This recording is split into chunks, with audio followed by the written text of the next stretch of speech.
1000 கொள்கைகள் இருக்கலாம், 1000 தரங்கள் இருக்கலாம், 1000 பிரிவுகள் இருக்கலாம், பரவாயில்லை. அதெல்லாம் தூக்கி ஒரு மூலையில் வைப்போம். சகோதரர்களே, நாம் எல்லாம் முஸ்லிம்கள். நாம் முஹம்மது ஸல்லல்லாஹு அலைஹி வஸல்லம் உடைய உம்மத்து. நாம் பிரிந்து விடக் கூடாது சகோதரர்களே. முஹம்மது ஸல்லல்லாஹு அலைஹி வஸல்லம் கடைசியாக சொல்லி முடிக்கிறேன், தன்னுடைய 23 வருட உழைப்பில் இஸ்லாத்தில் ஒருவரை கூட பிரிந்து போக விடவில்லை. அபூபக்கர் சித்திக் ரலியல்லாஹு அன்ஹு 2 வருடம் 10 மாதம், கிட்டத்தட்ட 2 வருடமும் 2.5 வருடம் அபூபக்கர் சித்திக் ரலியல்லாஹு அன்ஹு தன்னுடைய ஆட்சியில் யாரையும் பிரிந்து போக விடவில்லை. ஒத்துமையை கடைபிடித்தார்கள். உமர் ரலியல்லாஹு அன்ஹு 10.5 வருடத்தில் இஸ்லாத்தில் யாரையும் பிரிந்து போக விடவில்லை. உஸ்மான் ரலியல்லாஹு அன்ஹு அவரும் ஒத்துமையை பாதுகாத்தார்.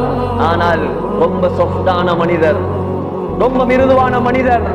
ஒரு நாள் சகோதரர்களே, மிம்பரில், மதீனாவுடைய மிம்பரில் அசாவை வைத்துக் கொண்டு ஹுத்பா ஓதிக் கொண்டிருக்கிறார்கள். உஸ்மான் ரலியல்லாஹு அன்ஹு அல் ஜஹ்ஜா என்ற ஒரு முனாஃபிக் எழும்பினான்.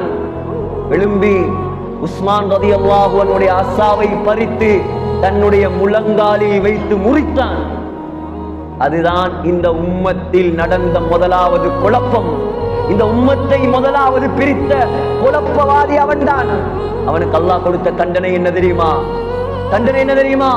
அவன் முழங்கால் அல்லாஹ் ஒரு புழுவை உண்டாக்கினான். அவன் புழுத்தே செத்து போய்த்தான்.